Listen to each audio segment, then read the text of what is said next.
علیکم ویور، آج کا جو ہمارا ٹاپک ہے تو وہ ہے قیام پاکستان کے راستے میں مشکلات۔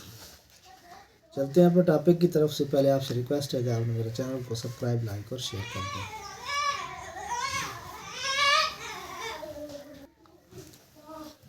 اگر اس سارے منصوبے پر غور کیا جائے تو کہ اس کی روح سے مسلمانوں کے اکثریتی علاقوں کا خود ارادیت اپنے پیچدار طریقے سے مانا گیا تھا۔ پاکستان میں شامل ہونے والی چپا چپا زمین اور اس کے رہنے والوں کو ایک نئے امتحان سے گزرنا پڑا اور اپنے عزم کا اعادہ ووٹوں کے ذریعے کرنا پڑے۔ شاید ماؤنٹ بیٹن یا اس کے کسی مشیر کو یہ بات یاد نہ تھی کہ ہندو اکثریت کے صوبوں میں بھی وسیع اور واضح مسلم اکثریت کے علاقے موجود تھے۔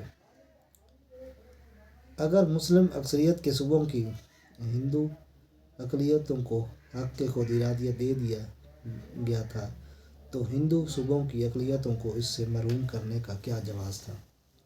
لیکن ماؤنٹ بیٹن کے فیصلوں کا انحصار منطق، قانون یا انصاف پر نہیں تھا۔ اس کی نیت کچھ اور تھی۔ وہ یہی چاہتا تھا کہ اتنے دشوار طریق کار کی مدد سے پاکستان کا قیام سرے سے ناممکن بنا دیا جائے اور پاکستان وجود میں آ بھی جائے تو اس میں مشکلوں کا مقابلہ کرنے کی شکت نہ رہے۔ 3 جون کے اعلان میں دونوں ملکوں کی آزادی کی تاریخ 15 اگست مقرر کی گئی تھی۔ 2.5 مہینے کم کا یہ عرصہ لیگ کے رہنماؤں کے لیے محنت شاقہ کا زمانہ تھا۔ اس عرصے میں حکومت ہند کے اثاثوں کی تقسیم کا مشکل کام مکمل کیا جانا تھا۔ سلہٹ اور صوبہ سرحد میں استصواب ہونا تھا۔ دونوں ملکوں کے حد بندی کمیشن کو اپنی رپورٹ مکمل کرنا تھی۔ پاکستان کی نئی حکومت کو منظم کرنا تھا۔ ظاہر ہے ان 11 ہفتوں میں مسلم لیگ اور اس کے لیڈروں سخت آزمائش میں سے گزرنا تھا۔ اس امتحان کے دوران ایک طرف ہندوؤں کی فہم سازشوں اور دوسری طرف برطانوی حکومت اور خصوصاً ماؤنٹ بیٹن کی کھلم کھلا مخالفت کا سامنا کرنا تھا۔ جب کبھی ماؤنٹ بیٹن کی توجہ اس امر کی طرف دلائی جاتی کہ اتنے مختصر وقفے میں اتنے بڑے بڑے کاموں کا کامیابی کے ساتھ انجام پانا مشکل ہے تو وہ نہایت بے رخی بلکہ درخشتی سے جواب دیتا اور پاکستان کا ذکر نہایت ناشائستہ الفاظ میں کرتا۔ مسلمان اس کڑے امتحان میں کیوں کر کامیاب ہوئے؟ اس کا جواب مختصر یہ ہے کہ قوم کا جذبہ آزادی، عزم و ہمت اور قائد اعظم کی بے نظیر قیادت ہے۔ ماؤنٹ بیٹن کے عزائم شروع سے ہی اس بات پر زور دینا شروع کیا کہ انڈین آرمی کو 2 حصوں میں تقسیم نہ کیا جائے بلکہ دونوں ملکوں کی دفاعی ضروریات کو ایک فوج ہی پورا کرے۔ یہ تجویز سیاست کے کسی مسلمہ اصول سے کوئی مطابقت نہیں رکھتی تھی۔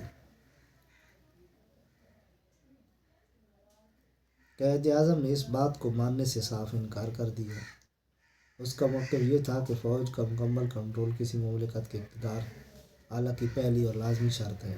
جو حکومت اپنی فوج پر پورا قابو نہیں رکھتی وہ آزاد کہلانے کی مستحق نہیں ہوتی۔ اگر ماؤنٹ بیٹن اس ارادے میں کامیاب ہو جاتا تو پاکستان کی آزادی بے حقیقت بن کر رہ جاتی۔ اس سلسلے میں یہ بات بھی قابل ذکر ہے کہ دونوں ملکوں کے درمیان فوجوں اور اسلحہ کی تقسیم کا کام سابق commander in chief Claude Auchinleck کے ذمے لگایا گیا تھا۔ اس کی امداد کرنے والے ہندوستان کے نمائندوں نے اس کام میں ہر قدم پر ایسے روڑے اٹکانے شروع کیے کہ آکن لیگ کو یہ کہنا پڑا کہ ہندوستان ہرگز نہیں چاہتا کہ پاکستان وجود میں آئے۔ لیکن آکن لیگ نے تمام مشکلوں پر عبور پا کر اپنا کام وقت مقررہ کے اندر ختم کر دیا۔ اس پر کانگریس کے لیڈر بہت برہم ہوئے۔ پٹیل کی یہ توقع تھی کہ پاکستان کو بننے دیا جائے، لیکن اس کے پاس اپنی کوئی فوج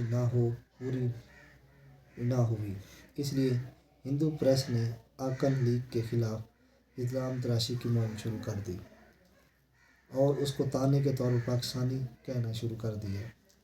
عام طور پر خیال کیا جاتا ہے کہ ہندو اخبارات نے یہ سارا شور غنہ ماؤنٹ بیٹن کے امام پر ہی برپا کیا تھا۔ آج تک اتنا ہی، نیکسٹ ویڈیو ملتے ہیں۔